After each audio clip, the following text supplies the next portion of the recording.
इस वीडियो में मैं आपको डिल्यूजन के 5 ऐसे पहलू बताऊंगा या ये जिसे कहें 5 डायमेंशंस बताऊंगा जिससे आपको समझने में मदद मिलेगी कि किसी भी बिलीफ को डिल्यूजन कहा क्यों जाता है। किस तरह से डॉक्टर किसी भी बिलीफ को डिल्यूजनल कहते हैं, उसके ऐसे 5 डायमेंशंस या ये कहें 5 उसके कैरेक्टरिस्टिक, डिल्यूजन के नेचर में ऐसा क्या होता है जिस वजह से उसको डिल्यूजन कहा जा रहा है। ऐसे 5 पहलू बताऊंगा जिससे आपको समझने में मदद मिलेगी कि डिल्यूजन को समझा कैसे जाना चाहिए। और ये पांचों डायमेंशन में किसी भी डिल्यूजनल पेशेंट का जो बिलीफ है, जो कि फॉल्स बिलीफ है, वो इन डायमेंशन में वेरी कर सकता है। किसी डायमेंशन में उसका स्कोर हाई होगा, किसी डायमेंशन में उसका स्कोर लो होगा। मतलब यहां मैं आपको स्कोर करने का तरीका नहीं बता रहा, मतलब कहने की कोशिश कर रहा हूं कि उसके अलग अलग लेवल होंगे। और अगर पेशेंट का इलाज किया जाता है, चाहे दवाओं से हो या चाहे साइकोथेरेपी से हो, तो पेशेंट अक्सर इन पांचों डायमेंशंस में थोड़ा कमी महसूस करता है। ये डायमेंशंस में उसके लेवल बहुत जो हाई होते हैं डिल्यूजनल एक्सपीरियंस के दौरान, जब वो बहुत पैरानॉइड हो रहा था, बहुत ग्रैंडियोस डिल्यूजन में उलझ रहा था या रिलीजियस डिल्यूजन्स थे। जब वो डिल्यूजन में होता है, अपने एपिसोड में होता है, तो ये पांचों डायमेंशंस का जो स्कोर है बहुत हाई होता है, इसका लेवल बहुत हाई होता है। पर जैसे जैसे इलाज हो जाता है तो इन 5 में से 3 या 4 के लेवल काफी कम हो जाते हैं, जिस वजह से हम कहते हैं कि पेशेंट काफी बेटर हो गया। तो ये पांचों डायमेंशंस हैं क्या, उससे पहले मैं जरा थोड़ा ब्रीफ में बताऊंगा कि किसी भी बिलीफ को डिल्यूजन कहते क्यों है। डिल्यूजन की डेफिनेशन होती है कि ये एक तरह का फॉल्स बिलीफ है, मतलब वास्तविक जगत में, बाहर की दुनिया में ऐसा हो ही नहीं रहा जो कि पेशेंट ऐसा मानता है, और जो कि उसके माहौल के हिसाब से, उसके लिविंग लाइफस्टाइल, उसकी कंडीशन के हिसाब से, या उसके आसपास के लोग किस तरह के हैं, कैसी मान्यताएं बिलीव्स रखते हैं, उसके हिसाब से वो मेल नहीं खाता, वो मैच नहीं करता। अब कोई व्यक्ति है जो कि सिंपल सी कोई बैंक की जॉब करता है और वो कहे कि मेरे पीछे कोई टेररिस्ट लगे हुए हैं, या मेरे बारे में कोई इंफॉर्मेशन निकाली जा रही है, या सरकार जो है वो मेरे ऊपर कोई एक्शन लेने के लिए प्लानिंग कर रही है, कुछ इस तरह की बात अगर वो बोलेगा तो बड़ी अटपटी लगेगी, क्योंकि उसके लाइफस्टाइल और उसके जो भी लिविंग कंडीशन है उससे वो मैच नहीं करता। वो तो बैंक में बस जॉब कर रहा है, उसने कभी कोई ऐसा बड़ा फॉल्ट भी नहीं किया। या मान लीजिए वो टीचर है और उसको लगने लगे कि मेरे पास कोई बहुत बड़ी पावर आ गई है, मैं दुनिया को कंट्रोल करता हूँ, या मैं आसपास के नेचर को चेंज कर सकता हूँ, मेरे सोचने की वजह से लोग जो है वो घरों में बैठ जाते हैं या फिर वो सड़कों पे निकल आते हैं। कुछ भी इस तरह का विचार वो रख सकता है, जबकि वो किसी ऐसे काम में तो है नहीं। अगर वो कोई पुलिस वाला होता और वो कहता कि मैं लोगों को कंट्रोल कर रहा हूँ, लोग मेरे हिसाब से बिहेव करते हैं, तो थोड़ा सा समझा जा सकता था, क्योंकि पुलिस वाले का जॉब होता है, काम होता है, वो थोड़ा लोगों पर ऑर्डर चलाता है, किसी भी तरह से व्यवस्था को कंट्रोल में रखने की कोशिश करता है। या अगर वो टीचर अगर स्टूडेंट्स के बारे में ऐसा कुछ बोल रहा होता तो भी समझ में आ सकता था। पर एक टीचर है जो कि बाहर की दुनिया के बारे में कुछ बोल रहा है, तो ये बड़ा अटपटा लगेगा। इस वजह से ये डिल्यूजनल नेचर का हो जाता है ऐसा बिलीफ। तो डिल्यूजन के वो कौन से 5 पहलू हैं जिनसे हम और भी बेहतर ढंग से डिल्यूजन को समझ सकते हैं। पहला आता है कन्विक्शन, सबसे इंपॉर्टेंट है, और इसी वजह से किसी भी पेशेंट के बारे में डॉक्टर पक्के तौर पे कह पाते हैं इसको शायद डिल्यूजनल थिंकिंग आ रही है। कन्विक्शन मतलब पूरी तरह से पक्का होना, पूरी तरह से फर्म बिलीफ होना, भरोसा होना कि जो मैं सोच रहा हूं ऐसा एक्चुअल में हो रहा है, ऐसा ही होता है। जैसे लगेगा कि कोई मेरा नुकसान पहुंचा रहा है, लोग मेरे बारे में बातें कर रहे हैं या मेरी बातें फैलाई जा रही हैं, या कोई है जो मेरे मोबाइल में से सीक्रेट इंफॉर्मेशन निकाल रहा है, मेरा मोबाइल हैक हो गया है। हो सकता है कि आसपास दुनिया में हम सुन रहे हैं कि अच्छा मोबाइल वगैरह हैक हो जाते हैं, कोई लिंक आ गया, कोई इमेज आ गई जिस वजह से मोबाइल हैक हो रहे हैं। पर आमतौर पर कोई व्यक्ति कहेगा कि भाई ऐसा तो मेरे साथ कुछ बुरा हो नहीं रहा। पर डिल्यूजनल पेशेंट काफी पक्के तौर पर कहेगा और वो काफी सारे ऐसे एक्सप्लेनेशंस देगा जिस बेसिस पे वो कहेगा कि देखो मेरा मोबाइल हैक हो रहा है, अभी मैंने ये ऐप चलाई थी और अचानक से ऐप बंद हो गई, जरूर पीछे से मेरा मोबाइल हैक किया जा रहा है। इस मोबाइल के अंदर मैंने ब्राउजर खोला हुआ था, ये ऐप खोली हुई थी, या मैंने इस व्यक्ति को ये मैसेज दिया था पर ये मैसेज तो डिलीट हुआ हुआ है, या वो मेरे इनबॉक्स से वो मेल डिलीट हो गया। हो सकता है उसने वो मेल भेजा ही ना हो सकता है वो मैसेज उसने किया ही ना हो, पर उसे ऐसा लगता है कि मेरे मोबाइल में कुछ ऐसी एक्टिविटी अपने आप होए जा रही है जिसको कि वो मानता है कि ये इस वजह से है क्योंकि मेरा मोबाइल हैक हो गया है। तो वो बड़े ही अनयूजुअल से, बड़े ही बिजार से ऐसे साइंस देगा, ऐसे कनेक्शन बनाएगा जिसके बेसिस पे वो पक्के तौर पर कह पाएगा कि हाँ मैं जानता हूं, मैं मानता हूं कि मेरा मोबाइल हैक हो रहा है या मेरा कोई नुकसान पहुंचा रहा है किसी भी तरह से, वो उसमें बहुत कन्विंस्ड होगा। तो कन्विक्शन मतलब पूरी तरह से भरोसा होना कि मेरे साथ ऐसा ही हो रहा है। ये सबसे पहला डायमेंशन होता है किसी भी बिलीफ को डिल्यूजनल कहने के लिए। अब इसमें एक ये पहलू भी आता है कि अगर उस पेशेंट को बताया जाए कि देखो किस वजह से ये कुछ और भी हो सकता है, भाई हो सकता है ये आपने ऐप चलाया हो, आपका ऐप क्रैश कर गया हो, या आपका कहीं हाथ लग गया हो जिस वजह से वो विंडो चली गई, पर नहीं, पेशेंट कहेगा ऐसा सच नहीं है, मैं जानता हूं मेरा मोबाइल हैक हो रहा है। तो वो किसी भी दूसरी एक्सप्लेनेशन को सुनने से मना कर देगा क्योंकि वो पूरी तरह से पक्का है कि मेरा मोबाइल तो हैक हो रहा है। तो पेशेंट क्या कर रहा है, किसी भी तरह का कॉन्ट्राडिक्टरी एविडेंस या कोई दूसरे पर्सपेक्टिव के लिए ओपन नहीं है, उसको मानने से भी मना करता है, तभी हम कहेंगे कि वो अपने बिलीफ को लेकर कन्विंस्ड है। दूसरा इसका एस्पेक्ट आता है डिल्यूजन का, प्रीऑक्यूपेशन। प्रीऑक्यूपेशन का मतलब है कि जरूरत से ज्यादा समय बिताना अपने डिल्यूजनल थिंकिंग में। जैसे पेशेंट बहुत ज्यादा सोच सकता है कि किस तरह से उसका मोबाइल हैक हो रहा है, या किस तरह से उसके आसपास सीसीटीवी कैमरे जो लगे हैं वो उसकी इंफॉर्मेशन निकाल रहे हैं। वो अगर उठता है, कहीं चलता है, एक कमरे से दूसरे कमरे जाता है, तो वो बार बार चेक जरूर करता है कि सीसीटीवी कैमरा जो है वो मेरी ये इमेज तो नहीं निकाल ली, उन्होंने ये वीडियो तो नहीं बना ली। वो सोएगा तो भी बड़े ध्यान से सोएगा क्योंकि वो चेक करेगा कि किस कोने से मेरे बारे में वीडियो निकाली जा रही है। वो बातें करेगा आपसे, टीवी देखेगा, पर उसकी नजरें जो है वो ऊपर घूमती रहेंगी क्योंकि उसे लग रहा है कि शायद कैमरा जो है वो मेरी वीडियो बना रहा है।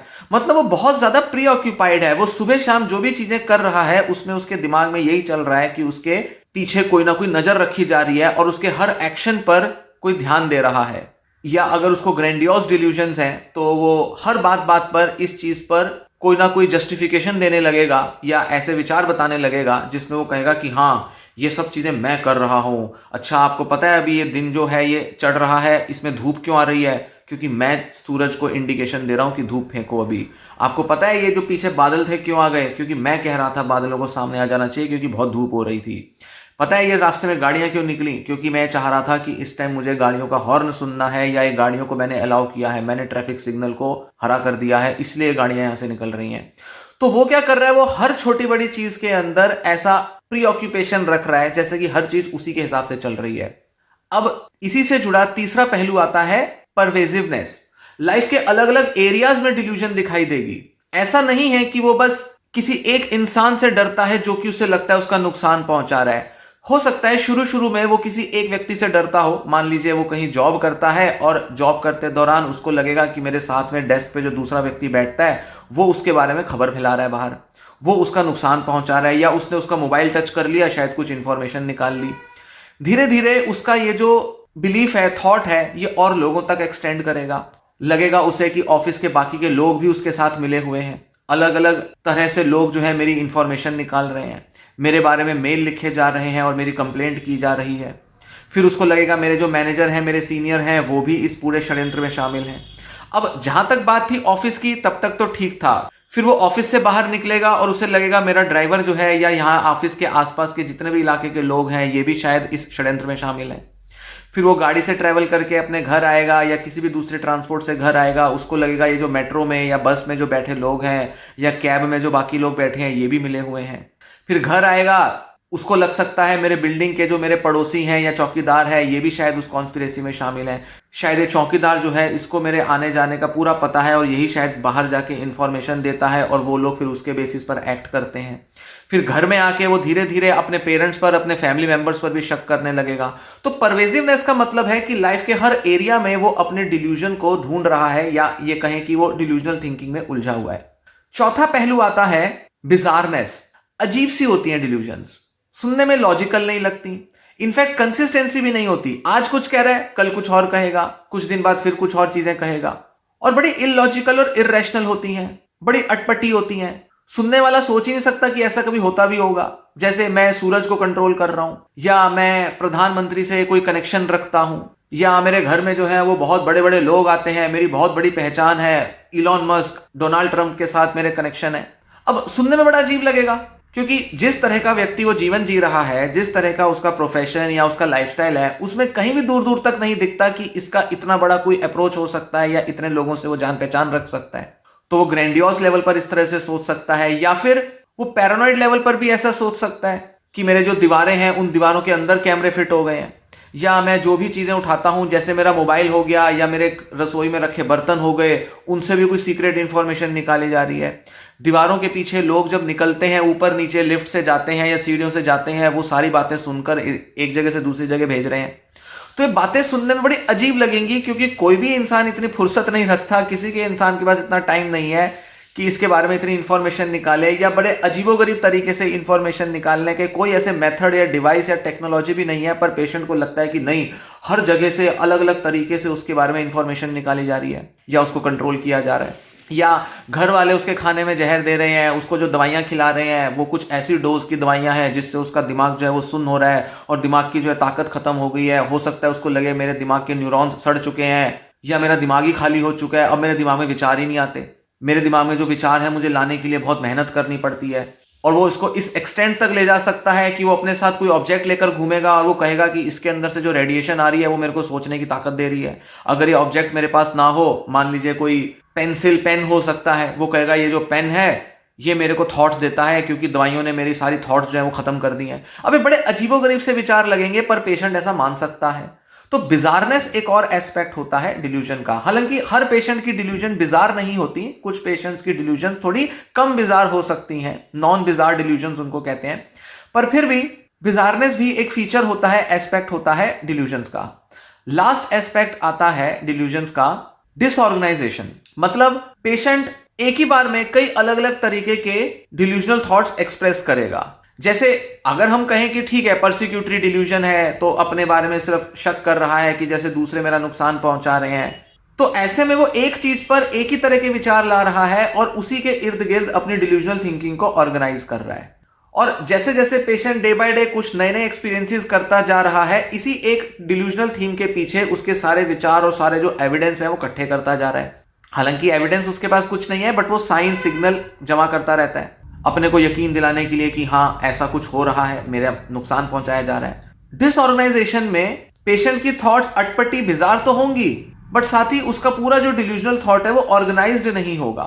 जैसे मेरे जो फादर हैं ये एक्चुअल में मेरे फादर नहीं है, ये कोई और बहरूपिया है जो यहाँ आके रह रहा है। मेरा जो भाई है वो ये भाई नहीं है, ये कोई दूसरे ग्रह का प्राणी है जो यहाँ आके रह रहा है। टीवी में जो है ऐसे मैसेजेस आ रहे हैं, ऐसी जानकारी सुनने में मिल रही है जो कि बताती है कि मैंने कोई गुनाह किया है और अब शायद पुलिस मेरे पीछे आएगी।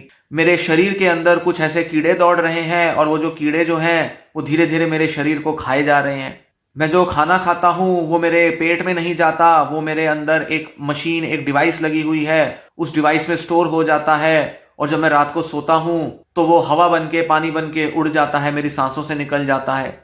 तो पेशेंट क्या कर रहा है, अपनी अलग अलग एक्टिविटीज के बारे में बड़े अजीबोगरीब से ऐसे बिलीफ्स बना रखा है, और बात बात पे वो कुछ ऐसे अजीबोगरीब अटपटे विचार बता रहा है जिनकी सेंस तो बनती ही नहीं, बिजार तो वो है ही, पर साथ ही वो उसके पीछे कोई लॉजिक, कोई रीजनिंग भी नहीं दे पा रहा। अब जैसे कोई दूसरा डिल्यूजन है, मान लीजिए ग्रैंडियोस डिल्यूजन है, हो सकता है पेशेंट अपने लाइफ के बारे में कुछ ऐसा एक्सप्रेस करे या अपनी कोई थिंकिंग एक्सप्रेस करे जिसमें लगे कि जैसे उसको ऐसा सोचने में अच्छा लग रहा है, या जैसे उसका कॉन्फिडेंस बूस्ट हो रहा है, और जैसे उसको अपने आसपास की दुनिया को कंट्रोल करने में एक मजा आ रहा है।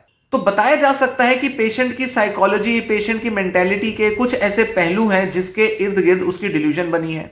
या पेशेंट डरा हुआ है, उसको शक होता है क्योंकि उसको कहीं बुली किया गया था, वो किसी नई जगह पर जाकर रहता है, तो वहां पर लगता है कि लोगों ने उसको एक्सेप्ट नहीं किया, लोग उसे रिजेक्ट कर रहे हैं। तो यहां पर भी समझ में आता है कि वो क्यों इतना परसिक्यूटरी डिल्यूजन ला रहा है। पर डिसऑर्गेनाइजेशन में उसकी लाइफ में, उसके थिंकिंग में, पर्सनैलिटी में कुछ भी ऐसा दिखाई नहीं देता जिसके इर्द गिर्द उसके डिल्यूजनल थॉट्स आ रहे हैं।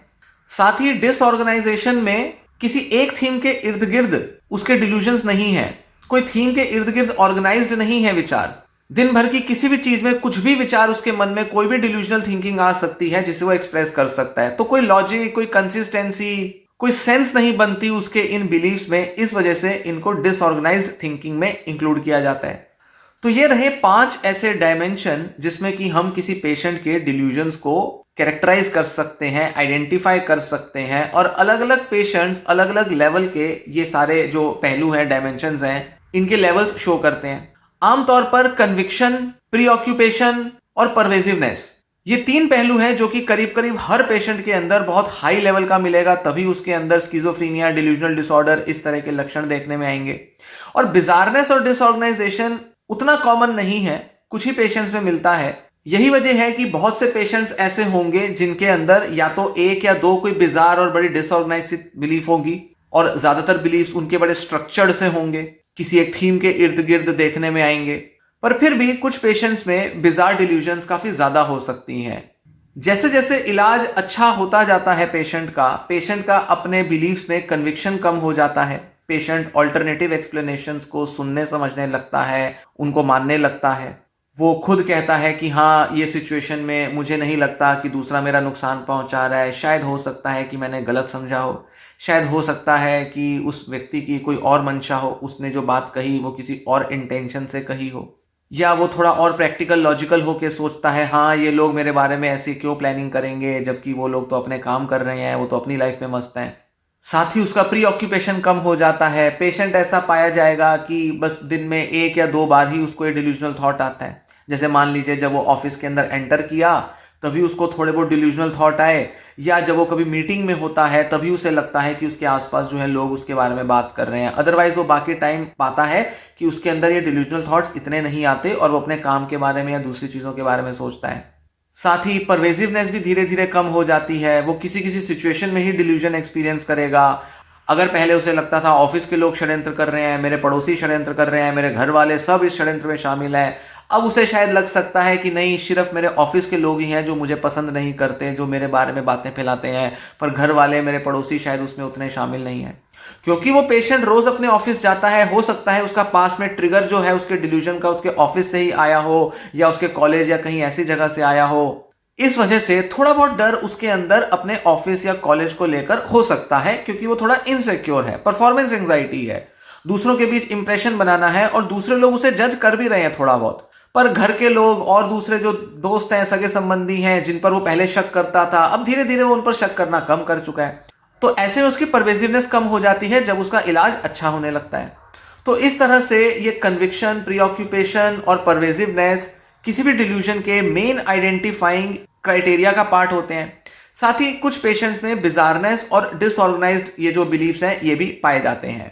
हालांकि ज्यादातर मामलों में कुछ ना कुछ लेवल बिजारनेस का जरूर मिलेगा, क्योंकि लगेगा ये इतना अटपटी सी चीज पेशेंट क्यों बिलीव कर रहा है, पर फिर भी धीरे धीरे इलाज के साथ बिजारनेस में कमी आ जाती है। तो ये रहे वो 5 पहलू जिसके बेसिस पर किसी भी डिल्यूजनल थिंकिंग या बिलीफ को आइडेंटिफाई किया जा सकता है। इन डायमेंशंस को मेजर करने के, इसके लेवल्स को बताने के कई टेस्ट होते हैं। इनफैक्ट ये तो मैंने 5 लेवल बताए, पर अलग अलग डॉक्टरों, वैज्ञानिकों ने कई अलग अलग डायमेंशंस प्रपोज किए हैं। कुछ डॉक्टर कहते हैं कि 7 डायमेंशंस होते हैं, कुछ कहते हैं कि 9 या 11 डायमेंशंस होते हैं, पर मेजर तौर पर ये 5 डायमेंशंस डिल्यूजन्स में आमतौर पर देखने में मिलते ही हैं। और जब साइकोथेरेपी भी की जाती है तो साइकोथेरेपी के अंदर हम सीधे तौर पर पेशेंट का कन्विक्शन लेवल कई बार टारगेट नहीं करते, क्योंकि उसे चेंज करना कई बार बड़ा मुश्किल होता है। तो कोशिश की जाती है कि पेशेंट की परवेजिवनेस को या प्री ऑक्यूपेशन को कम किया जाए। मतलब हो सकता है कुछ ऐसा किया जाए जिससे कि पेशेंट की कोपिंग स्किल्स इंप्रूव की जाए, ताकि पेशेंट हर वक्त इसके बारे में सोचने से खुद को रोक पाए। उससे भी पेशेंट का डिल्यूजनल थॉट या उससे आने वाला जो डिस्ट्रेस है वो कम होगा। क्योंकि टारगेट होता है साइकोथेरेपी में, मतलब कॉग्निटिव बिहेवियर थेरेपी में, कि पेशेंट का जो डिस्ट्रेस है और इन डिल्यूजन्स की वजह से उसके लाइफ में आने वाली जो इंटरफेरेंस है, डिसफंक्शन है, उसको कम किया जाए।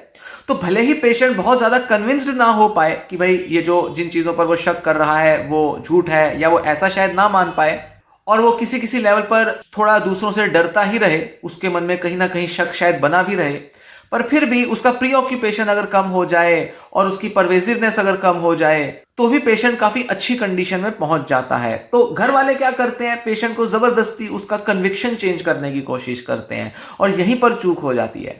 जबरदस्ती पेशेंट को लॉजिकल थिंकिंग, रैशनल थिंकिंग देने की, उसकी बताने की जरूरत नहीं होती। पेशेंट को दूसरी डायमेंशंस में भी रिलीफ दिया जा सकता है। इसी के साथ जैसे इमोशनल रिएक्शन देना, डिल्यूजन्स पर एक्ट करना, मतलब कई बार पेशेंट क्या करते हैं, अपने डिल्यूजनल थॉट की वजह से उस पर एक्ट करते हैं। पर्दे लगा देंगे, दरवाजे बंद रखेंगे, ताले लगा के रखेंगे, घर से नहीं निकलेंगे, कमरे में बंद रहेंगे। ये भी एक डायमेंशन होता है जिसमें पेशेंट अपने डिल्यूजन पर एक्ट करता है। सिर्फ सोच नहीं रहा, सोचने के साथ साथ अपनी लाइफ को इर्द गिर्द अपने सारी एक्टिविटीज को इस तरह से ऑर्गेनाइज कर रहा है ताकि वो अपने को प्रोटेक्ट करके रखे, बचा के रखे। या अगर ग्रैंडियोस डिल्यूजन्स है तो वो उसके रहन सहन में, उसके कपड़े में, उसकी ड्रेसिंग और ग्रूमिंग में चेंज आ जाएगा। अगर वो सोचता है कि वो कोई भगवान का अवतार है तो लिटरली वो ऐसे कपड़े पहन सकता है। वो हमेशा अपने साथ एक धार्मिक किताब कैरी करके रखेगा, दूसरों को बार बार बात बात पर बताता रहेगा कि ये वाली स्टेटमेंट यहाँ मैंने लिखी थी, मैंने आज से 2000 साल पहले अवतार लिया था, तब मैंने ये लाइन लिखी थी, तुम्हें भी पढ़ा रहा हूँ, तुम भी पढ़ो। तो वो इस तरह की चीजें करने भी लगेगा। तो ये एक्ट आउट करना होता है। वहीं कई पेशेंट्स अपने डिल्यूजन्स के लिए बहुत ज्यादा इमोशनल रिएक्शन देते हैं, डर जाते हैं, गुस्सा करते हैं, डिप्रेस हो जाते हैं, एंग्जाइटी में आ जाते हैं। ये भी कुछ डायमेंशंस होते हैं डिल्यूजनल एक्सपीरियंस के। तो जरूरी होता है कि साइकोथेरेपी में इन दूसरे डायमेंशंस को टारगेट किया जाए ताकि धीरे धीरे पेशेंट की कंडीशन में थोड़ी बेहतरी लाई जाए। इमोशनल रिएक्शन भी अगर पेशेंट की कम कर दी जाए तो भी पेशेंट में काफी रिलीफ आ सकता है, उसकी कंडीशन काफी बेटर हो सकती है। या पेशेंट के एक्टिंग आउट वाले बिहेवियर्स को अगर चेंज कर दिया जाए, क्योंकि कुछ ऐसी चीजें होती हैं जिसको पेशेंट बदलने के लिए ज्यादा आसानी से कन्विंस हो जाता है। कुछ चीजों में पेशेंट अपने अंदर बदलाव लाने के लिए ज्यादा मोटिवेटेड होता है।